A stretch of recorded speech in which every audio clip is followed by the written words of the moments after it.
നമസ്കാരം, ഞാൻ NGR നമ്പൂതിരി. എൻ്റെ ചാനലിലേക്ക് നിങ്ങൾക്കെല്ലാവർക്കും ഹർദ്ദമായ സ്വാഗതം. കഴിഞ്ഞ ദിവസം നമ്മൾ പറഞ്ഞു നിർത്തിയത് കൊച്ചി സാമ്രാജ്യത്തിൻ്റെ ധീരചക്രവർത്തിയായിരുന്ന, ശക്തനിൽ ശക്തനായിരുന്ന ശ്രീമാൻ ശക്തൻ തമ്പുരാൻ തിരുമനസ്സിൻ്റെ ചരിത്രകഥയുടെ 4ാം ഭാഗമായിരുന്നു. അത് എൻ്റെ കഥാപ്രേമികൾക്ക് ഇഷ്ടമായി എന്ന വിശ്വാസത്തോടെ ആ ധീരനായ ചക്രവർത്തിയുടെ കഥയുടെ അടുത്ത ഭാഗമായ 5ാം ഭാഗത്തിലേക്ക് എൻ്റെ കഥാപ്രേമികളെ ഞാൻ ഒരിക്കൽ കൂടി കൂട്ടിക്കൊണ്ടു പോകുകയാണ്. അങ്ങനെ തിരുവനന്തപുരത്തെ മുറജപത്തിൻ്റെ വട്ടങ്ങളും കേമത്തങ്ങളും മറ്റും ചില നമ്പൂതിരിമാർ പറഞ്ഞു കേട്ട് ശക്തൻ തമ്പുരാൻ തിരുമനസ്സുകൊണ്ട് അതൊക്കെ ഒന്ന് പോയി കണ്ടും അനുഭവിച്ചും മനസ്സിലാക്കണമെന്നും നിശ്ചയിച്ച് ഒരു മുറജപക്കാലത്ത് അങ്ങോട്ട് പുറപ്പെട്ടു. പരിവാരങ്ങളൊന്നും കൂടാതെ ഏറ്റവും ഗൂഢമായിട്ടായിരുന്നു ആ എഴുന്നള്ളത്ത്.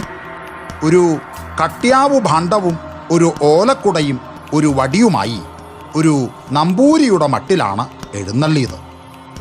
മുറജപക്കാലത്ത് വഴിക്ക് ഓരോ സ്ഥലങ്ങളിലും നമ്പൂരിമാർക്ക് ഭക്ഷണത്തിന് സർക്കാരിൽ നിന്ന് കേമായി വട്ടം കൂട്ടിയിട്ടുണ്ടാവൂലോ.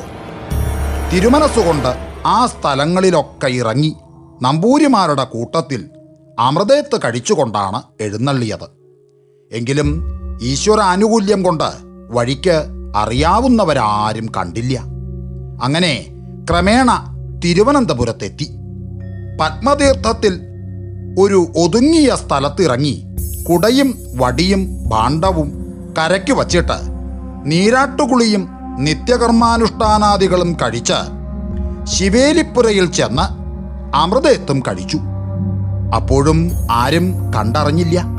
അമൃതേത്ത് കഴിഞ്ഞ് കൈ കഴുകാനായി നേരത്തെ നീരാട്ടുകുളി കഴിച്ച കടവിൽ തന്നെ ചെന്നിറങ്ങി കൈ കഴുകി. ആ സമയത്ത് രാമവർമ്മ മഹാരാജാവ് തിരുമനസ്സുകൊണ്ട് കരുവേലപ്പുര മാളികയുടെ മുകളിലിരുന്നു കൊണ്ട് അദ്ദേഹത്തെ കാണുകയും കണ്ടയുടനെ ആളറിയുകയും ചെയ്തു. എങ്കിലും അവിടുന്ന് അപ്പോൾ അറിഞ്ഞതായി ഭാവിക്കുകയും ഒന്നും പ്രവർത്തിക്കുകയും ചെയ്തില്ല. രാത്രിയായപ്പോൾ പത്മതീർത്ഥക്കരയിലെല്ലാം കൽപ്പന പ്രകാരം തീവെട്ടി കൊളുത്തിപ്പിടിപ്പിക്കുകയും തിരുമനസ്സുകൊണ്ട് കരുവേലപ്പുര മാളികയുടെ മുകളിലേക്ക് എഴുന്നള്ളി നോക്കിക്കൊണ്ടിരിക്കുകയും ചെയ്തു. കുറച്ചു കഴിഞ്ഞപ്പോൾ നമ്പൂരിമാര് അത്താഴം കഴിഞ്ഞ് കൈ കഴുകാനായി പത്മതീർത്ഥത്തിൽ വന്നിറങ്ങി തുടങ്ങി. ആ കൂട്ടത്തിൽ ശക്തൻ തിരുമനസ്സുകൊണ്ട് കൈ കഴുകാനിറങ്ങിയത് രാവിലെ നീരാട്ടുകുളി കഴിച്ച ആ കടവിൽ തന്നെ ആയിരുന്നു. അപ്പോഴും അവിടത്തെ തൃക്കൈയിൽ ഓലക്കുടയും വടിയും കട്യാവു ഭാണ്ഡവും ഒക്കെ ഉണ്ടായിരുന്നു. അങ്ങനെ ശക്തൻ തിരുമനസ്സുകൊണ്ട് കടവിൽ വന്നിറങ്ങിയ ഉടനെ തന്നെ രാമവർമ്മ മഹാരാജാവ് തിരുമനസ്സുകൊണ്ട് 2 പട്ടാളക്കാരെ വിളിച്ച് വടക്കേ കരയിലുള്ള ആ ഇടുക്ക് കടവിലിറങ്ങി കൈ കഴുകുന്ന ആ കട്യാവു ഭാണ്ഡക്കാരനെ വിളിച്ച് ഇവിടെ കൊണ്ടുവരണം.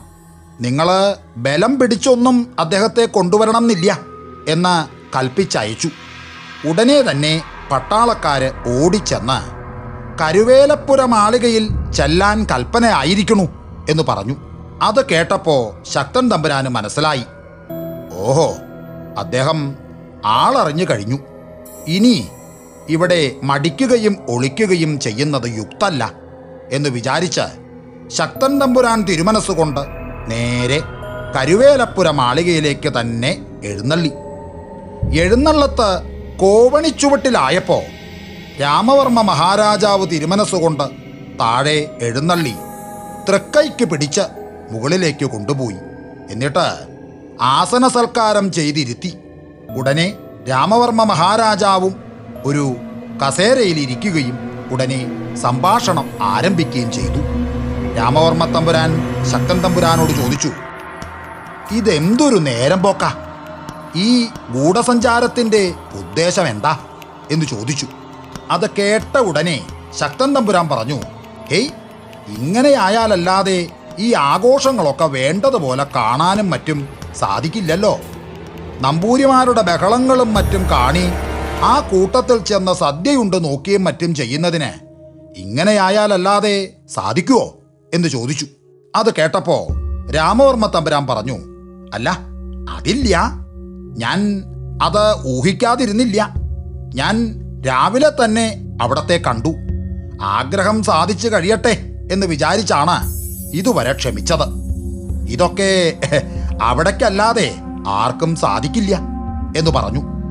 അത് കേട്ട ഉടനെ ശക്തൻ തമ്പുരാൻ തിരിച്ചു പറഞ്ഞു, അല്ല, ഈ വക കളവുകളൊക്കെ കണ്ടുപിടിക്കാനും അവിടേക്കല്ലാതെ മറ്റാർക്കും പറ്റില്ല എന്ന് തിരിച്ചു പറഞ്ഞു. ഉടനെ രാമവർമ്മ തമ്പുരാൻ ചോദിച്ചു, കൂടെ വേറെ ആരൊക്കെ ഉണ്ട് എന്ന് ചോദിച്ചു. അപ്പോ ശക്തൻ തമ്പുരാൻ പറഞ്ഞു, ഇതാ ഈ കുടയും വടിയും ഭാണ്ഡവും മാത്രം എന്ന് പറഞ്ഞു. ഉടനെ രാമവർമ്മ തമ്പുരാൻ പറഞ്ഞു, അതും അത്ഭുതം തന്നെ. ഭൃത്യന്മാരാരും കൂടാതെ വേണ്ടുന്ന കാര്യങ്ങളൊക്കെ സ്വയമേവ സാധിക്കുന്ന അവിടത്തെ ജനങ്ങൾ ശക്തനെന്ന് പറയുന്നത് യഥാർത്ഥം തന്നെ. ശക്തൻ എന്ന് പോരാ, സർവശക്തൻ എന്ന് തന്നെയാ പറയേണ്ടത്. ആട്ടെ, ആ വടിക്കകത്ത് വാളായിരിക്കും ഇല്ലേ എന്ന് ചോദിച്ചു. ഉടനെ ശക്തൻ തമ്പുരാൻ പറഞ്ഞു, അതങ്ങനെ തന്നെ. അതില്ലാതെ തനിച്ച് സഞ്ചരിക്കുന്നത് ചിലപ്പോ ആപൽക്കരമായി വന്നേക്കൂലോ എന്ന് പറഞ്ഞു. ഉടനെ രാമവർമ്മ തമ്പുരാൻ ചോദിച്ചു, എന്നെ അറിയിക്കാതെ മടങ്ങിപ്പോകണമെന്നായിരിക്കുമോ അങ്ങ് വിചാരിച്ചത് എന്ന് ചോദിച്ചു. അത് കേട്ടപ്പോ ശക്തൻ തമ്പുരാൻ പറഞ്ഞു, ആ, സാധിച്ചു എന്നുണ്ടെങ്കിൽ അങ്ങനെ വേണമെന്ന് തന്നെ ആയിരുന്നു വിചാരം. സാധിക്കുന്ന കാര്യം അസാധ്യമാണെന്നും വിചാരിക്കാതെ ഇരുന്നില്ല എന്ന് പറഞ്ഞു. അത് കേട്ടപ്പോ രാമവർമ്മ തമ്പുരാൻ പറഞ്ഞു, ആട്ടെ, കാണാൻ സാധിച്ചുവല്ലോ, സന്തോഷായി. ഇനി മുറജപം കഴിഞ്ഞിട്ട് പോയാ മതി എന്ന് പറഞ്ഞു. ഉടനെ ശക്തൻ തമ്പുരാൻ പറഞ്ഞു, ഏയ്, അതിന് നിവൃത്തിയില്ല. ഇന്ന് തന്നെ തിരികെ മടങ്ങണമെന്നാണ് വിചാരിച്ചത്. അത് ഇപ്പോ എന്തായാലും തെറ്റിയില്ലോ. അതുകൊണ്ട് നാളെയെങ്കിലും പോകണം എന്ന് പറഞ്ഞു. അത് കേട്ടപ്പോ രാമവർമ്മ തമ്പുരാൻ പറഞ്ഞു, ആട്ടെ, അത് നാളെ നിശ്ചയിക്കാം. ഇപ്പോ നമുക്ക് കിടക്കാൻ ശ്രമിക്കാം. നേരം രാത്രി അധികമായിരിക്കണു എന്ന് പറഞ്ഞു. ഇങ്ങനെ സംഭാഷണം അവസാനിപ്പിച്ചതിൻ്റെ ശേഷം രണ്ടു തിരുമേനികളും പള്ളിക്കുറുപ്പിന് എഴുന്നള്ളി. അങ്ങനെ കുലശേഖര പെരുമാൾ തിരുമനസ്സിലെ നിർബന്ധം നിമിത്തം ശക്തൻ തമ്പുരാൻ തിരുമനസ്സുകൊണ്ട് ആ പ്രാവശ്യവും 4 ദിവസം തിരുവനന്തപുരത്ത് എഴുന്നള്ളി താമസിച്ചു. രാമവർമ്മ മഹാരാജാവ് തിരുമനസ്സുകൊണ്ട് വേണ്ടുന്ന ഭൃത്യന്മാരെയും മറ്റും ഏർപ്പെടുത്തി കൊടുത്തു. രാജപദവിയോടുകൂടി തന്നെയാണ് ശക്തൻ തിരുമേനിയെ അവിടെ താമസിപ്പിച്ചിരുന്നത്. അങ്ങനെ ശക്തൻ തമ്പുരാൻ തിരുമനസ് തിരിച്ചെഴുന്നള്ളിയ സമയം വഴിക്ക് വേണ്ടുന്ന സൗകര്യങ്ങളെല്ലാം കൽപ്പന പ്രകാരം ചട്ടം കെട്ടിയിരുന്നു എന്ന് മാത്രമല്ല, തിരുവനന്തപുരത്ത് നിന്ന് ബോട്ടിൽ കയറ്റിയാണ് തൃപ്പൂണിത്തറ എത്തിച്ചത്. ശക്തൻ തിരുമനസ്സുകൊണ്ട് ആരുമറിയാതെ തിരുവനന്തപുരത്ത് വന്നു പോകണമെന്ന് വിചാരിച്ചുവല്ലോ. അതിന് പകരമൊന്ന് പറ്റിക്കണമെന്ന് രാമവർമ്മ മഹാരാജാവ് തിരുമനസ്സുകൊണ്ടും അങ്ങട് നിശ്ചയിച്ചു. എന്നാൽ അത് ആരോടും കൽപ്പിച്ചില്ലതാനും. ഒരിക്കൽ രാമവർമ്മ മഹാരാജാവ് തിരുമനസ്സുകൊണ്ട് അഷ്ടമി ദർശനത്തിനായി വൈക്കത്തേക്ക് എഴുന്നള്ളി അവിടെ ഏതാനും ദിവസം താമസിക്കുകയും ചെയ്തു. അനന്തരം തിരിയെ എഴുന്നള്ളത്ത് നിശ്ചയിച്ച് ഒരു ദിവസം അത്താഴമമൃതേത്ത് കഴിഞ്ഞ് ബോട്ടിൽ എഴുന്നള്ളി. ബോട്ട് നീക്കാറായപ്പോ തൃപ്പൂണിത്തുറയ്ക്ക് പിടിക്കട്ടെ എന്നും നിശബ്ദമായിരിക്കണമെന്നും ബോട്ട് തൃപ്പൂണിത്തുറ ക്ഷേത്രത്തിന് പടിഞ്ഞാറ് വശത്തുള്ള തോട്ടുകടവിൽ അടുപ്പിക്കണമെന്നും കൽപ്പിച്ചു. അപ്രകാരം ബോട്ട് അവിടെ അടുത്ത ഉടനെ തിരുമനസ്സുകൊണ്ട് ഒരു സാധാരണ മനുഷ്യനെ പോലെ ഒരു മുണ്ടും ഒരു തോർത്തുമുണ്ടും മാത്രം ഉടുത്തുകൊണ്ട് കരക്കിറങ്ങി നേരെ കിഴക്കോട്ട് കാൽനടയായി എഴുന്നള്ളി. അമ്പലക്കുളത്തിലെത്തി നീരാട്ടുകുളി കഴിച്ച് ആ ഈറൻ തന്നെ ധരിച്ചുകൊണ്ട് അമ്പലത്തിൽ എഴുന്നള്ളി. ഒരു ശരപ്പുളി മാലയും പതക്കവും നടക്ക വച്ച് സ്വാമി ദർശനം കഴിച്ച് പുറത്തിറങ്ങി. ക്ഷണത്തിൽ ബോട്ടിലേക്ക് എഴുന്നള്ളി തിരികെ തിരുവനന്തപുരത്തേക്ക് എഴുന്നള്ളിയും ചെയ്തു. ആ സമയത്ത് അവിടെ ഉത്സവമായിരുന്നു എന്ന് തന്നെയല്ല, അന്ന് തൃക്കേട്ട പുറപ്പാടുമായിരുന്നു. വിളക്കിനെഴുന്നള്ളിച്ച് പടിഞ്ഞാറേ നടയിൽ മേളം പൊടി പൊടിച്ചിരുന്ന സമയത്താണ് രാമവർമ്മ മഹാരാജാവ് തിരുമനസ്സുകൊണ്ട് സ്വാമി ദർശനം കഴിച്ച് എഴുന്നള്ളിയത്. അതിനാൽ ആരും കണ്ടറിയുന്നതിനിടയായില്ല. അങ്ങനെ രാമവർമ്മ തിരുമനസ്സുകൊണ്ട് തിരികെ എഴുന്നള്ളി കുറച്ചു നേരം കഴിഞ്ഞപ്പോൾ അപരിചിതനായ ഒരാള് അമ്പലത്തിൽ വന്ന് വളരെ വിലപിടിപ്പുള്ളതായ ഒരു ശരപ്പുളിമാലയും പതക്കവും നടക്കെ വച്ച് സ്വാമി ദർശനം കഴിച്ച് പോയതായി ശക്തൻ തമ്പുരാൻ തിരുമനസ്സിലേക്ക് അറിവ് കിട്ടി. മാലയും പതക്കവും മരുത്തി പരിശോധിച്ചപ്പോൾ പതക്കത്തിൻ്റെ പുറകുവശത്ത് തിരുവിതാംകൂർ രാമവർമ്മ എന്ന പേര് വെട്ടിയിരിക്കുന്നതായി കണ്ടു. ഉടനെ ആളുകളെ അയച്ച് അന്വേഷിച്ചപ്പോൾ കുറച്ച് സമയം മുമ്പേ പടിഞ്ഞാറേ ബോട്ട് കടവിൽ ഒരു ബോട്ട് അടുത്ത് കിടന്നിരുന്നുവെന്നും അത് വിട്ടുപോയിട്ട് ഏകദേശം 4 നാഴിക കഴിഞ്ഞിരിക്കുന്നുവെന്നും അറിവ് കിട്ടി. ഈ വന്നു പോയത് ഇന്നാരാണെന്നും ഇത് തന്നെ പറ്റിക്കുകയാണ് ചെയ്തതെന്നും ശക്തൻ തമ്പുരാൻ തിരുമനസ്സുകൊണ്ട് മനസ്സിലാക്കി എന്നുള്ളത് എൻ്റെ കഥാപ്രേമികളോട് വിശേഷിച്ച് പറയണമെന്നില്ലല്ലോ. രാമവർമ്മ മഹാരാജാവ് തിരുമനസ്സുകൊണ്ട് പിറ്റേ ദിവസം രാവിലെ അമ്പലപ്പുഴയെ എത്തുകയും ആ വഴി തിരുവനന്തപുരത്തിന് എഴുന്നള്ളുകയും ചെയ്തു. അതുകൂടാതെ നമ്മുടെ രാമവർമ്മ മഹാരാജാവ് തിരുമനസ്സിലെ പ്രത്യേക പ്രീതിക്ക് പാത്രീഭവിച്ചവരായി കേശവപിള്ള ദിവാൻജിയെ കൂടാതെ കുഞ്ചിക്കുട്ടി, കുതിരപ്പക്ഷി, വൈക്കം പത്മനാഭപിള്ള ഇങ്ങനെ 3 പേര് കൂടി ഉണ്ടായിരുന്നു എന്ന് മാത്രമല്ല, പ്രസിദ്ധ മാന്ത്രികനായിരുന്ന തേവലശ്ശേരി നമ്പിയുടെ അടുക്കൽ ശിഷ്യപ്പെട്ട് ഉപദേശം വാങ്ങിയിട്ടുള്ള വലിയ മന്ത്രവാദികളുമായിരുന്നു അവർ. അവർക്ക് ശത്രുക്കളുടെ ആയുധമേറ്റ് മരണം സംഭവിക്കാതെ ഇരിക്കുന്നതിനായി തേവലശ്ശേരി നമ്പി അവരെ രക്ഷ ധരിപ്പിക്കുകയും ചെയ്തിരുന്നു. സ്വർണത്തകിടിൽ രക്ഷ എഴുതി അവരുടെ തുട കീറി തുടയ്ക്കകത്താണ് നമ്പി രക്ഷ സ്ഥാപിച്ചിരുന്നത്. അവരുടെ അത്ഭുത കർമ്മങ്ങളും മറ്റും വിവരിക്കുന്നതിന് ഓരോരുത്തരെ കുറിച്ചും പ്രത്യേകം ഓരോ കഥകൾ പറയേണ്ടതായി വരും. അതിന് ഞാൻ എന്തായാലും ഇപ്പൊ ശ്രമിക്കണില്ല. ഇവിടെ പ്രകൃതം ശക്തൻ തമ്പുരാൻ തിരുമനസ്സിലെ ചരിത്രമാണല്ലോ. അതിനാൽ ആ തിരുമേനിയുമായി കൂടിക്കാണാൻ സംഗതിയായിട്ടുള്ള കുഞ്ചിക്കുട്ടിയെക്കുറിച്ച് മാത്രം സ്വല്പം എൻ്റെ കഥാപ്രേമികളോട് ഞാൻ പറയാം. കുഞ്ചിക്കുട്ടി തിരുവനന്തപുരത്ത് വലിയ കൊട്ടാരം സർവാധികാര്യക്കാരായിരുന്നതിനാൽ അദ്ദേഹത്തെ എല്ലാവരും സാധാരണയായി പറഞ്ഞു വന്നിരുന്നത് കുഞ്ചിക്കുട്ടി സർവാധികാര്യക്കാർ എന്നായിരുന്നു. ഒരിക്കൽ കൊച്ചിയും തിരുവിതാംകൂറും തമ്മിൽ ചേർന്നതായ അതിർത്തി സ്ഥലത്ത് ഒരാന കുഴിയിൽ വീണു. അതറിഞ്ഞ് ആ ആനയെ കുഴിയിൽ നിന്ന് കയറ്റിക്കൊണ്ട് പോകാനായി കുഞ്ചിക്കുട്ടി സർവാധികാര്യക്കാർ പോയിരുന്നു. കുഞ്ചിക്കുട്ടി സ്ഥലത്തെത്തിയപ്പോഴേക്കും കൊച്ചി സർക്കാരിൽ നിന്ന് താപ്പാനകളെയും മറ്റും കൊണ്ട് ആളുകൾ വന്ന് ആനയെ കുഴിയിൽ നിന്ന് കയറ്റി അതിർത്തി കടത്തി കഴിഞ്ഞിരുന്നു. പക്ഷേ കുഞ്ചിക്കുട്ടി അടുത്ത് ചെന്ന് തൻ്റെ മന്ത്രശക്തി കൊണ്ട് ആനയെ പുറകോട്ട് നടത്തി തിരിച്ചു കൊണ്ടുവന്ന് ആനക്കൂട്ടിലാക്കി അടച്ചു. ഇണക്കവും പരിചയവും വരാത്ത കാട്ടാനയെ പിടിക്കാനോ തടുക്കാനോ അതിൻ്റെ അടുക്കൽ ചെല്ലാനോ ആർക്കും സാധ്യമല്ലല്ലോ. അതിനാൽ കൊച്ചിയിൽ നിന്ന് വന്നവർ ഒന്നും ചെയ്യാതെ നോക്കിക്കൊണ്ട് നിന്നതേയുള്ളൂ. കുഞ്ചിക്കുട്ടി സർവാധികാര്യക്കാരുടെ ഈ വർത്തമാനം കേട്ട് ഒരിക്കൽ ശക്തൻ തമ്പുരാൻ തിരുമനസ്സുകൊണ്ട് തിരുവിതാംകൂർ മഹാരാജാവ് തിരുമനസ്സിലെ പേർക്ക് അവിടെ സർവാധിയായിരിക്കുന്ന കുഞ്ചിക്കുട്ടിയെ ഒന്ന് കണ്ടാൽ കൊള്ളാമെന്നുണ്ട്. അതിനാൽ സൗകര്യം പോലെ അവനെ ഇങ്ങോട്ടയച്ചാൽ കൊള്ളാം എന്നൊരു തിരുവെഴുത്ത് അയച്ചു. തിരുവെഴുത്ത് കണ്ടയുടനെ മഹാരാജാവ് തിരുമനസ്സുകൊണ്ട് സർവാധികാര്യക്കാരെ തിരുമുമ്പിൽ വരുത്തി. കുഞ്ചുക്കുട്ടിയെ ഒന്ന് കാണാനായിട്ട് തൃപ്പൂണിത്തുറയ്ക്ക് അയച്ചാൽ കൊള്ളാമെന്ന് പെരുമ്പടപ്പിൽ മൂപ്പിലെ എഴുത്തു വന്നിരിക്കുന്നു. എന്താ, ഒന്ന് പോയി വരാൻ വയ്യേ എന്ന് കൽപ്പിച്ചു ചോദിച്ചു. അങ്ങയുടെ കൽപ്പനയുണ്ടെങ്കിൽ ഞാൻ വിട കൊള്ളാം എന്ന് സർവാധികാര്യക്കാർ ഉണർത്തിച്ചു. ആ, എന്നാ ആട്ടെ, ഒന്ന് പോയി വരൂ. പക്ഷേ സൂക്ഷിച്ചു വേണം. അദ്ദേഹം ഒരു ശുദ്ധാത്മാവാണ്. എങ്കിലും മുൻകോപം കലശലാണ്. ദേഷ്യം വന്നാൽ എന്തും പ്രവർത്തിക്കും. അങ്ങനെയാണ് സ്വഭാവം. ആളറിഞ്ഞ് പെരുമാറിക്കൊണ്ടാൽ മതി എന്ന് കൽപ്പിച്ചയക്കുകയും ചെയ്തു. സർവാധികാര്യക്കാർ മഹാരാജാവ് തിരുമേനിയെ വന്ദിച്ചുകൊണ്ട് അന്നു തന്നെ പുറപ്പെട്ടു. 4-ാം ദിവസം തൃപ്പൂണിത്തുറയിലെത്തി. സേവകന്മാർ മുഖാന്തരം അനുവാദം വാങ്ങിക്കൊണ്ട് തിരുമുൻപാകെ ചെന്നു. ആ സമയം ശക്തൻ തമ്പുരാൻ തിരുമനസ്സുകൊണ്ട് കളിമാളികയുടെ വരാന്തയിൽ ഒരു കസേരയിൽ എഴുന്നള്ളിയിരിക്കുകയായിരുന്നു. തൃക്കൈയിൽ ഒരു വാളുമുണ്ടായിരുന്നു.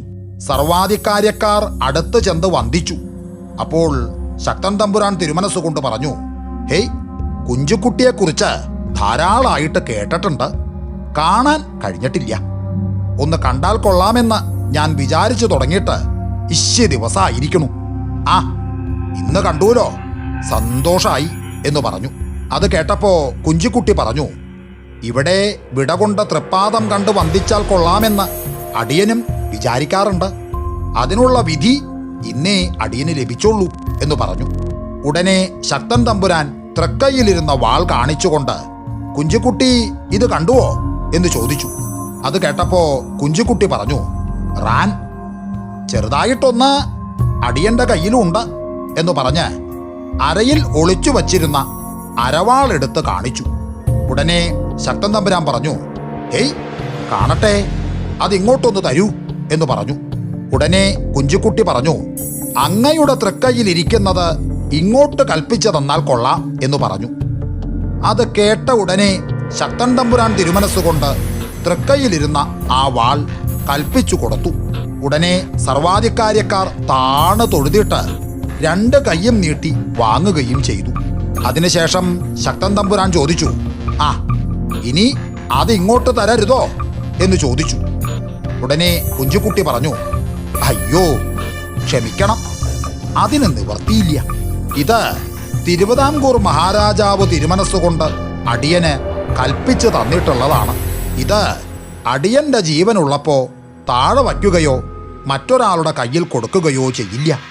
അത് കേട്ട ഉടനെ ശക്തൻ തമ്പുരാൻ പറഞ്ഞു, ആ, എന്നാൽ ഞാൻ തന്നത് ഇങ്ങോട്ട് തന്നേക്കൂ എന്ന് പറഞ്ഞു. ഉടനെ കുഞ്ചുകുട്ടി പറഞ്ഞു, അടിയന് ഇവിടത്തെക്കുറിച്ചും ഭക്തി ഒട്ടും കുറവില്ല. അവിടുന്ന് അടിയന് കൽപ്പിച്ചു തന്നത് അടിയൻ തിരിച്ചു തരുന്നത് മര്യാദയല്ലല്ലോ. അതും അടിയന്റെ ജീവനുള്ളപ്പോൾ താഴെ വയ്ക്കുകയോ മറ്റൊരാളുടെ കയ്യിൽ കൊടുക്കുകയോ ചെയ്യില്ല. അടിയന് കൽപ്പിച്ചു തന്നത് തിരിച്ചു വാങ്ങുന്നത് ഇവിടേക്ക് യുക്തവുമല്ലല്ലോ എന്ന് പറഞ്ഞു. അത് കേട്ടപ്പോ ശക്തൻ തമ്പുരാൻ പറഞ്ഞു, ഹേയ്, എടാ സമർത്ഥ, നീ കുഞ്ചുകുട്ടിയല്ല, ആനക്കുട്ടിയാണ് എന്ന് പറഞ്ഞു. ഉടനെ കുഞ്ചുകുട്ടി പറഞ്ഞു, അവിടുന്ന് വിചാരിച്ചാൽ അടിയനെ ആനക്കുട്ടിയാക്കാനും പൂനക്കുട്ടിയാക്കാനും ഒക്കെ കഴിയും എന്ന് പറഞ്ഞു. ഉടനെ ശക്തൻ തമ്പുരാൻ പറഞ്ഞു, ആ, ആട്ടെ, സന്തോഷായി. കുലശേഖര പെരുമാളുടെ ആളുകളെല്ലാം നമ്മുടെയും സ്വന്താണ് എന്നരുളി ചെയ്യുകയും ഒരു കുത്ത പാവുമുണ്ടും ഒരു വീരശൃംഖലയും കൂടി സമ്മാനമായി കൽപ്പിച്ചു കൊടുക്കുകയും സർവാധികാര്യക്കാരെ വളരെ സന്തോഷത്തോടെ പറഞ്ഞയക്കുകയും ചെയ്തു. പക്ഷേ കുഴിയിൽ വീണ ആനയെ തിരിച്ചു കൊണ്ടുപോകുന്നതിനെക്കുറിച്ച് വല്ലതും കൽപ്പിച്ചു ചോദിക്കുമോ എന്നുള്ള വിചാരം സർവാധികാര്യക്കാരുടെ മനസ്സിൽ സാമാന്യത്തിലധികമുണ്ടായിരുന്നു. ഈശ്വര കൃപ കൊണ്ട് അതിനെപ്പറ്റി യാതൊന്നും പിന്നീട് കൽപ്പിച്ചു ചോദിച്ചില്ല. തിരുമനസ്സിലെ ആയുധമേറ്റ് മരിക്കാനിടയാവുകയില്ലെന്നുള്ള ധൈര്യമുണ്ടായിരുന്നുവെങ്കിലും തിരുമുൻപാകെ നിന്ന് പിരിഞ്ഞു പോന്നതിൻ്റെ ശേഷമേ സർവാധികാര്യക്കാരുടെ മനസ്സിന് സമാധാനം ഉണ്ടായുള്ളൂ.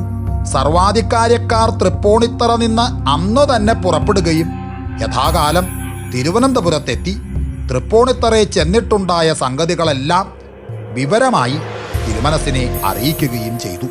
പിന്നീടൊരിക്കല് ശക്തൻ തമ്പുരാൻ തിരുമനസ്സുകൊണ്ട് ചൊവ്വര എന്ന ദേശത്ത് പുഴവക്കത്തായി ഒരു കോവിലകം പണി കഴിപ്പിക്കുകയും ആ കോവിലകത്തിൻ്റെ തെക്കുവശം പുഴയായിരുന്നതുകൊണ്ട് ശേഷം 3 വശങ്ങളിലും കിടങ്ങുണ്ടാക്കിക്കുകയും അവിടെ ഒരു കൊടിമരം സ്ഥാപിച്ച് കൊടി തൂക്കിക്കുകയും ചെയ്തതിൻ്റെ ശേഷം ഏതാനും ദിവസം അവിടെ എഴുന്നള്ളി താമസിക്കുകയും ചെയ്തിരുന്ന ആ കാലത്ത് ഒരു ശിവരാത്രി നാള് തിരുമനസ്സുകൊണ്ട് ആ കോവിലകത്തിൻ്റെ മുറ്റത്തിറങ്ങി ലാത്തിക്കൊണ്ട് നിന്നപ്പോൾ ചില നമ്പൂരിമാര് ഒരു തോണിയിൽ കയറി പുഴയിൽ കൂടി പോകുന്നത് കണ്ടപ്പോൾ അദ്ദേഹം ഉറക്കെ വിളിച്ചു പറഞ്ഞു, ഹേയ്, ഇവിടെ ഒന്നിറങ്ങിയിട്ട് പോകണം എന്നരുളി ചെയ്തു. ഉടനെ നമ്പൂരിമാര് തോണി അവിടെ അടുപ്പിച്ച് കരക്കിറങ്ങി തിരുമുമ്പാകെ ചെന്നു. ആ സമയത്ത് ഒരു മാപ്പിളയുടെ മൂക്ക് തുളച്ച് കയറ് കോർത്ത് പിടിച്ചുകൊണ്ട് വാദ്യാഘോഷങ്ങളോടുകൂടി 2 ഭടന്മാർ അവനെ തിരുമുമ്പാകെ കൊണ്ടുചെന്നു. ഉടനെ തിരുമനസ്സുകൊണ്ട് എന്തോ ഒരു ഭാഷയിൽ ഒരു വാക്ക് ആ ഭടന്മാരോട് അരുളി ചെയ്യുകയും അവർ ആ മാപ്പിളയെയും കൊണ്ട് പോവുകയും ചെയ്തു. ഇത് കണ്ടപ്പോൾ ഇതിൻ്റെ കാരണവും ഉദ്ദേശവും ഒന്നും മനസ്സിലാവാത്തതുകൊണ്ട് നമ്പൂരിമാര് വല്ലാതെ അങ്ങോട്ട് പരിഭ്രമിച്ചു. അത് കണ്ടപ്പോൾ തിരുമനസ്സുകൊണ്ട് പറഞ്ഞു, ഹേയ്, നിങ്ങൾ പരിഭ്രമിക്കുകയും അന്താളിക്കുകയും ഒന്നും വേണ്ട. നിങ്ങളെല്ലാവരും കൂടി എങ്ങോട്ടായിട്ടാണ് പുറപ്പെട്ടിരിക്കണത്? അത് പറയ എന്നരുളി ചെയ്തു. അപ്പോ നമ്പൂരിമാര് പറഞ്ഞു, ഇന്ന് ശിവരാത്രിയാണല്ലോ, ഞങ്ങൾ ഉറക്കമൊഴിക്കാൻ ആലുവാ മണപ്പുറത്തേക്ക് പോവുകയാണ് എന്നുണർത്തിച്ചു. അത് കേട്ട ഉടനെ തിരുമനസ്സുകൊണ്ട് പറഞ്ഞു, ആ, എന്നാൽ നിങ്ങൾക്ക് ഇപ്പം പോവാം. പക്ഷേ നാളെ രാവിലെ കുളിക്കാൻ തക്കവണ്ണം നിങ്ങളെല്ലാവരും ഇവിടെ വരണം എന്നരുളി ചെയ്തു. ആ, ആയിക്കോട്ടെ, അങ്ങനെ തന്നെ ആവാം എന്ന് സമ്മതിച്ച് നമ്പൂരിമാര് അപ്പോൾ തന്നെ തോണിയിൽ കയറി ജീവനം കൊണ്ട് പോവുകയും ചെയ്തു. പിറ്റേ ദിവസം രാവിലെ തിരുമനസ്സിലെ നീരാട്ടുകുളിയും നിത്യകർമാനുഷ്ഠാനാദികളും കഴിഞ്ഞപ്പോഴേക്കും നമ്പൂരിമാരും ചുവരയെത്തി. എന്നിട്ട് അവരും കുളിയും മറ്റും കഴിച്ചുകൊണ്ട് തിരുമുമ്പാകെ ചെന്നു. ഉടനെ തിരുമനസ്സുകൊണ്ട് അവർക്ക് ഓരോ പവൻ ദാനം ചെയ്തു. പിന്നെ അവരുടെ ഭക്ഷണവും തിരുമനസ്സിലെ അമൃതത്വം മറ്റും കഴിഞ്ഞതിൻ്റെ ശേഷം നമ്പൂരിമാര് വീണ്ടും തിരുമുമ്പാകെ ചെന്നപ്പോൾ ശക്തൻ തമ്പുരാൻ തിരുമനസ്സുകൊണ്ട് പറഞ്ഞു, ആ, ഇന്നലെ ഒരു മാപ്പിളയെ പിടിച്ച് ഇവിടെ കൊണ്ടുവന്നത് നിങ്ങളും കണ്ടുല്ലോ ഇല്ലേ? അവൻ ഇന്നലെ രാത്രി ഒരു പശുവിനെ അറുത്തതായി കേട്ടു. ഇങ്ങനെയുള്ള ദുഷ്കൃത്യം നമ്മുടെ രാജ്യത്ത് നടക്കുകയാണെങ്കിൽ ഞാൻ ശിവരാത്രി വ്രതം അനുഷ്ഠിച്ചതുകൊണ്ട് എന്ത് ഫലാണുള്ളത്? അതിനാൽ അവനെ ഇന്നലെ തന്നെ വെടിവച്ചു കൊല്ലിച്ചു.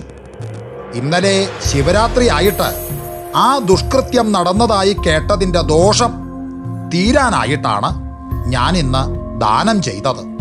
ഇനി ബദ്ധപ്പാട് വല്ലതും ഉണ്ടെങ്കിൽ നിങ്ങൾക്ക് ഇപ്പം തന്നെ പോവാം. അല്ല, അതൊന്നുമില്ലെങ്കിൽ കുറച്ച് ദിവസം കൂടി ഇവിടെ താമസിച്ചിട്ട് പോയാൽ മതി. അല്ല, ഇഷ്ടം പോലെ ആവാം എന്നരുളി ചെയ്യുകയും ചെയ്തു. പക്ഷേ നമ്പൂരിമാര് ജീവനും കൊണ്ട് അപ്പോൾ തന്നെ യാത്ര അറിയിച്ചുകൊണ്ട് പോവുകയും ചെയ്തു. അതിൻ്റെ ശേഷം 4 ദിവസം കഴിഞ്ഞപ്പോൾ തിരുവിതാംകൂർ രാമവർമ്മ മഹാരാജാവ് തിരുമനസ്സുകൊണ്ട് നാടു നീങ്ങിയതായി കേട്ട് ശക്തൻ തമ്പുരാൻ തിരുമനസ്സുകൊണ്ട് വളരെ വ്യസനിച്ചു. ആ, എൻ്റെ വലത് കയ്യ് പോയി എന്ന സദ്ഗതം അരുളി ചെയ്യുകയും ചെയ്തു. രാമവർമ്മ മഹാരാജാവ് തിരുമനസ്സുകൊണ്ട് നാടു നീങ്ങിയത് കൊല്ലവർഷം 970 കുംഭമാസത്തിലെ 6-ാം തീയതിയായ ബുധനാഴ്ച ആണെന്നുള്ളത് വളരെ പ്രസിദ്ധാണല്ലോ. അതിനുശേഷം പിന്നീട് കുറച്ചു കാലം കഴിഞ്ഞപ്പോൾ ശക്തൻ തമ്പുരാൻ തിരുമനസ്സിലെ പ്രധാന ശ്രമം കണ്ടുകൃഷി വസ്തുക്കൾ ഉണ്ടാക്കാനായിട്ടായിരുന്നു. തിരുമനസ്സുകൊണ്ട് ഓരോ സ്ഥലങ്ങളിലും എഴുന്നള്ളി ഇന്നിടം മുതൽ ഇന്നിടം വരെ നമ്മുടെ തനതു വസ്തുക്കളാണ് എന്നരുളി ചെയ്തു. അതുമാത്രമല്ല, അവിടുന്ന് കൂടി എഴുന്നള്ളി നിന്ന് കന്ന് പൂട്ടുകയും ഉഴവു നടത്തുകയും ചെയ്താൽ പിന്നെ ആ വസ്തുക്കൾ ആരുടെ വകയായിരുന്നാലും തിരുമനസ്സിലെ വകയായി മാറും. അവയിൽ പിന്നെ ആർക്കും പ്രവേശിക്കാൻ പാടില്ല. ഇങ്ങനെയാണ് ശക്തൻ തിരുമനസ്സുകൊണ്ട് കണ്ടുകൃഷി വസ്തുക്കൾ ഉണ്ടാക്കിയത്. ചില പാവപ്പെട്ട വസ്തു ഉടമസ്ഥർക്ക് കുറേശ്ശെ വില കൽപ്പിച്ചു കൊടുക്കുകയും ചെയ്തു. ഇങ്ങനെ തിരുമനസ്സുകൊണ്ട് 365 കണ്ടുകൃഷി സ്ഥലങ്ങളും അവിടങ്ങളിലൊക്കെ ഓരോ കുളങ്ങളും തോപ്പുകളും ഉണ്ടാക്കിച്ചു. അങ്ങനെയിരിക്കെ ഒരിക്കൽ തിരുമനസ്സിലെ സേവകനായ ഒരാൾ തിരുമനസ്സിലെ അടുക്കൽ ചോദിച്ചു, അല്ല, ചോദിക്കണോണ്ട് തിരുവള്ളക്കേടൊന്നും തോന്നരുത്. ഇവിടെ സർക്കാരിലേക്ക് ധാരാളം മുതലെടുപ്പുണ്ടല്ലോ, പിന്നെ ഈ കണ്ടുകൃഷി കൂടി ഉണ്ടാക്കുന്നത് എന്തിനാണ് എന്ന് ചോദിച്ചതിന് മറുപടിയായി തിരുമനസ്സുകൊണ്ട് പറഞ്ഞു, നമ്മുടെ അനന്തരവരൊക്കെ കേവലം ഭോഷന്മാരും കാര്യശേഷിയില്ലാത്തവരുമായതുകൊണ്ട് അവരുടെ കാലത്ത് ഈ രാജ്യം അന്യാധീനപ്പെട്ട് പോയേക്കാൻ എളുപ്പമാണ്. അങ്ങനെ വന്നാലും നമ്മുടെ കുടുംബത്തിലുള്ളവർ പട്ടിണിയായി പോകരുതെന്ന് വിചാരിച്ചാണ് ഇങ്ങനെയൊക്കെ ചെയ്യണത്. പതിവായി ഓരോ കണ്ടുകൃഷി സ്ഥലങ്ങളിൽ നിന്നും നെല്ലും തോപ്പുകളിൽ നിന്നും കറിസാമാനങ്ങളും നാളികേരം മുതലായവയും കിട്ടിക്കൊണ്ടിരുന്നാൽ അവർക്ക് പട്ടിണി കൂടാതെ കഴിച്ചു കൂട്ടാലോ എന്നരുളി ചെയ്തു. കണ്ടുകൃഷി ഉണ്ടാക്കുന്നതിന് തിരുമനസ്സുകൊണ്ട് ജന്മികളായ ചില നമ്പൂരിമാരുടെ വസ്തുക്കൾ കൂടി അപഹരിച്ചതിനാൽ അവർക്ക് തിരുമനസ്സിലെ പേരിൽ വളരെ അതൃപ്തിയുണ്ടായി. എങ്കിലും തിരുമനസ്സുകൊണ്ട് അവരുടെ വിരോധത്തെ ഒട്ടും വകവച്ചില്ല. പിന്നീടൊരിക്കല് തിരുമനസ്സുകൊണ്ട് ഒരു ഡോലിയിൽ കയറി തൃശവപ്പേരൂരിൽ നിന്ന് പട്ടിക്കാട്ടേക്ക് പുറപ്പെട്ടു. മൂർക്കാടെന്ന സ്ഥലത്തെത്തിയപ്പോ ആ ദിക്കിൽ താമസിച്ചിരുന്ന ഇരിങ്ങാലക്കുടക്കാരായ ചില നമ്പൂരിമാര് അടുത്തു ചെന്ന് അസഭ്യം പറഞ്ഞ് തിരുമേനിയെ അധിക്ഷേപിക്കുകയും ഡോലിയിലേക്ക് ചെളി കുത്തിയെടുത്തെറിയുകയും ചെയ്തപ്പോ തിരുമനസ്സുകൊണ്ട് ഏറ്റവും കുപിതനായി. വാളുമെടുത്തുകൊണ്ട് ഡോലിയിൽ നിന്ന് ചാടിയിറങ്ങി നമ്പൂരിമാരുടെ നേരെ പാഞ്ഞു ചെന്നു. അതു കണ്ട് എഴുന്നള്ളത്തോടു കൂടെയുണ്ടായിരുന്ന പട്ടപ്പുറത്ത് കുഞ്ഞൻ തിരുമൽപ്പാട് തിരുമനസ്സിലെ അരയ്ക്ക് കെട്ടിപ്പിടിച്ചുകൊണ്ട് പൊന്നു സ്വാമി, ബ്രഹ്മഹത്യ ചെയ്യരുതേ എന്ന് പറഞ്ഞു. അപ്പോഴേക്കും നമ്പൂരിമാരെല്ലാം ഭയവിഹ്വലരായി ഓടിയൊളിച്ചു കഴിഞ്ഞു. ആ സമയത്ത് തിരുമനസ്സുകൊണ്ട് പറഞ്ഞു, ആട്ടെ, കുഞ്ഞൻ പറഞ്ഞതുകൊണ്ട് ഞാൻ ക്ഷമിച്ചിരിക്കണു എന്ന് അരുളി ചെയ്തിട്ട് വീണ്ടും ഡോലിയിൽ കയറി എഴുന്നള്ളുകയും ചെയ്തു. അതിനുശേഷം ശക്തൻ തിരുമനസ്സുകൊണ്ട് കുറച്ചു കാലം തൃശവപ്പേരൂർ എഴുന്നള്ളി താമസിച്ചിരുന്ന കാലത്ത് അനുജൻ തമ്പുരാക്കന്മാർ വടക്കുനിന്ന് ഒരു ജ്യോത്സ്യൻ വാര്യരെ ഗൂഢമായി തൃപ്പൂണിത്തറയെ വരുത്തി ശക്തൻ തിരുമനസ്സുകൊണ്ട് ഇനി എത്ര കാലം ജീവിച്ചിരിക്കുമെന്ന് ഗണിച്ചു നോക്കി സൂക്ഷ്മം പറയണം എന്നരുളി ചെയ്തു. തിരുമനസ്സിലെ ജനന സമയം വാര്യർ ഗണിച്ചു നോക്കി തീർച്ചപ്പെടുത്തി. ഇന്നയാണ്ട് ഇന്ന മാസം ഇത്രാം തീയതി ഇന്ന സമയം ചരമഗതിയെ പ്രാപിക്കുമെന്ന് എഴുതി കൊടുക്കുകയും ചെയ്തു. അത് കണ്ടപ്പോ അനിയൻ തമ്പുരാക്കന്മാർ വലിയ സന്തോഷത്തിലായി. വാര്യർക്ക് പല സമ്മാനങ്ങളും മറ്റും കൊടുത്ത് അയക്കുകയും ചെയ്തു. പക്ഷേ ഈ വർത്തമാനം ശക്തൻ തമ്പുരാൻ തിരുമനസ്സുകൊണ്ട് ഏതോ ചാരന്മാര് മുഖേന അറിയുകയും ആ വാര്യര് തൃശവപ്പേരൂർ കൂടി വടക്കോട്ട് കടന്നു പോകാനായി ചെന്ന സമയം ഭടന്മാരെ കൊണ്ട് അയാളെ പിടിപ്പിച്ച് തിരുമുമ്പാകെ വരുത്തുകയും ചെയ്തു. എന്നിട്ട് ശക്തൻ തമ്പുരാൻ ചോദിച്ചു, നീ തൃപ്പൂണിത്തുറയെ പോയി ഞാൻ മരിക്കുന്നത് ഇന്ന ദിവസമാണെന്ന് തീർച്ചപ്പെടുത്തി എഴുതി കൊടുത്തോ എന്ന് കൽപ്പിച്ചു ചോദിച്ചു. അടിയൻ ഗണിച്ചിട്ട് കണ്ട പ്രകാരം കുറിച്ചു കൊടുത്തൂന്നേ ഉള്ളൂ എന്നു പറഞ്ഞു. അത് കേട്ടപ്പോ തിരുമനസ്സുകൊണ്ട് പറഞ്ഞു, നീ നിശ്ചയിച്ചത് ശരിയാകുമെന്ന് എനിക്ക് തോന്നണില്ല. എന്നാൽ നീ ഇന്ന് സൂര്യൻ അസ്തമിക്കുന്നതിന് മുൻപ് മരിക്കുമെന്ന് ഞാൻ നിശ്ചയിച്ചിരിക്കുന്നു. അതിന് ഒരു വ്യത്യാസവും വരില്ല എന്നരുളി ചെയ്തിട്ട് വലിയ കപ്പിത്താനെ തിരുമുമ്പാകെ വരുത്തി. അതിനുശേഷം ആ വാര്യരെ ചൂണ്ടിക്കാണിച്ചുകൊണ്ട് പറഞ്ഞു, ഇവന്റെ കഥ ഇന്ന് സൂര്യൻ അസ്തമിക്കുന്നതിന് മുമ്പ് കഴിച്ചേക്കണം. അത് മാത്രല്ല, സൂര്യൻ അസ്തമിക്കുന്നത് വരെ ഇവനെ 4 പേർ കൂടി പിടിച്ചു കെട്ടി അങ്ങട് അടിക്കട്ടെ എന്ന് കൽപ്പിച്ചു. ഉടനെ 4 രാജഭടന്മാർ വന്ന് വാര്യരെ പിടിച്ചു കെട്ടി കൊണ്ടുപോയി വളരെയധികം സൂര്യൻ അസ്തമിക്കുന്നത് വരെ അടുക്കുകയും സൂര്യൻ അസ്തമിച്ച് കഴിഞ്ഞപ്പോ അയാളുടെ കഥ കഴിക്കുകയും ചെയ്തു. അതിനുശേഷം തിരുമനസ്സുകൊണ്ട് വടക്കാഞ്ചേരി കോവിലകത്തേക്ക് എഴുന്നള്ളി ഏതാനും ദിവസം അവിടെ താമസിച്ചു. അക്കാലത്ത് ഒരു ദിവസം അവണപ്പറമ്പ് നമ്പൂരി ശക്തൻ തമ്പുരാൻ തിരുമനസ്സിന്റെ തിരുമുമ്പാകെ ചെന്ന് ഒരു ദിവസം തിരുമനസ്സിലേക്ക് ഒരു വിരുന്ന് അമൃതേത്ത് നടത്തിയാൽ കൊള്ളാമെന്ന് ആഗ്രഹമുണ്ടെന്ന് അവണപ്പറമ്പ് നമ്പൂരി ആഗ്രഹം പ്രകടിപ്പിച്ചു. തിരുമനസ് അത് കൽപ്പിച്ചനുവദിക്കുകയും ദിവസം നിശ്ചയിച്ച് പറഞ്ഞയക്കുകയും ചെയ്തു. നമ്പൂരി പോയി വിരുന്നമൃതത്തിന് വേണ്ടുന്നതെല്ലാം വട്ടം കൂട്ടി. അദ്ദേഹം വലിയ ധനവാനായിരുന്നതുകൊണ്ട് വട്ടക്കൂട്ടെല്ലാം ഏറ്റവും കേമായിട്ടായിരുന്നു. അങ്ങനെ തിരുമനസ്സുകൊണ്ട് നിശ്ചയിച്ച ദിവസം പട്ടാളക്കാർ മുതലായ പരിവാരങ്ങളോടുകൂടി നമ്പൂരിയുടെ ഇല്ലത്തേക്ക് എഴുന്നള്ളി. അപ്പോൾ നമ്പൂരി വെള്ളയും കരിമ്പടവും വിരിച്ച് നിറപറയും വിളക്കും വച്ച് എല്ലാം തയ്യാറാക്കിയിരുന്നു. ഉടനെ തിരുമനസ്സുകൊണ്ട് അകത്തേക്ക് എഴുന്നള്ളി അവിടെ വിരിച്ച് തയ്യാറാക്കിയിരുന്ന കട്ടിലിൽ സ്വൽപ്പസമയം എഴുന്നള്ളിയിരുന്ന് വിശ്രമിക്കുകയും അവിടെയുള്ള നമ്പൂരിമാരോടും മറ്റും കുശലപ്രശ്നം ചെയ്യുകയും ചെയ്തതിൻ്റെ ശേഷം നീരാട്ടുകുളി, അമൃതേത്ത് മുതലായവയൊക്കെ കഴിച്ചു. ശക്തൻ തമ്പുരാൻ തിരുമനസ്സിൻ്റെ അമൃതേത്ത് മുതൽ പട്ടാളക്കാർ മുതലായവരുടെ ഭക്ഷണം വരെയുള്ള സദ്യയുടെ വട്ടങ്ങളും മറ്റും കെങ്കേമായിരുന്നു. കുതിരകൾക്കൊക്കെ തിന്നുന്നതിന് നെൽക്കതിര് കൊയ്യിച്ചു വരുത്തിയാണ് കൊടുത്തത്. നിറപറ വച്ചിരുന്ന പറകളിൽ വീരരായൻ പണമിട്ട് നിറച്ചിരുന്നു. ഇതൊക്കെ ആകപ്പാടെ കണ്ടിട്ട് തിരുമനസ്സിലേക്ക് ഒട്ടും രസിച്ചില്ല. ഇത്രയൊന്നും ആവശ്യമില്ലായിരുന്നുവെന്നും നമ്പൂരിയുടെ ധനത്തിൻ്റെ തിളപ്പ് കുറച്ചധികമാണെന്നും തിരുമനസ്സിൽ തോന്നി. എങ്കിലും അതിനെക്കുറിച്ചൊന്നും അരുളി ചെയ്തില്ല. അന്ന് അവിടെ എഴുന്നള്ളി താമസിക്കുകയും അവിടെ എല്ലാവർക്കും സമ്മാനങ്ങൾ കൽപ്പിച്ചു കൊടുക്കുകയും ചെയ്തിട്ട് പിറ്റേ ദിവസം രാവിലെ എഴുന്നള്ളത്ത് പുറപ്പെടാനായി ഭാവിച്ചപ്പോൾ നമ്പൂരി തിരുമുമ്പാകെ ചെന്ന് പറഞ്ഞു, അല്ല, ഒരു 4 ദിവസം കൂടി ഇവിടെ എഴുന്നള്ളി താമസിച്ചാൽ കൊള്ളാമെന്ന് എനിക്ക് ആഗ്രഹമുണ്ട് എന്ന് തിരുമനസ്സിനെ അറിയിച്ചു. അത് കേട്ടപ്പോൾ ശക്തൻ തമ്പുരാൻ തിരുമനസ് പറഞ്ഞു, ആ, അതിനിപ്പോ എന്തായാലും സൗകര്യമില്ല എന്നരുളി ചെയ്തിട്ട് അപ്പോൾ തന്നെ അവിടുന്ന് എഴുന്നള്ളിയും ചെയ്തു. അടുത്ത ദിവസം തന്നെ നമ്പൂരിയുടെ മിക്ക വസ്തുക്കളും കൽപ്പനപ്രകാരം കണ്ടുകെട്ടി സർക്കാരിൽ ചേർക്കുകയും നമ്പൂരിയുടെ മുഷ്ക അതോടുകൂടി ശമിക്കുകയും ചെയ്തു. എന്നിട്ട് എന്താണ്ടായേ? ശക്തനിൽ ശക്തനായ, ധീരനിൽ ധീരനായ ആ ശക്തൻ തമ്പുരാൻ തിരുമനസ് അവர்களுടെ കഥ ഈ ഭാഗത്തിലും തീരണമട്ടില്ല.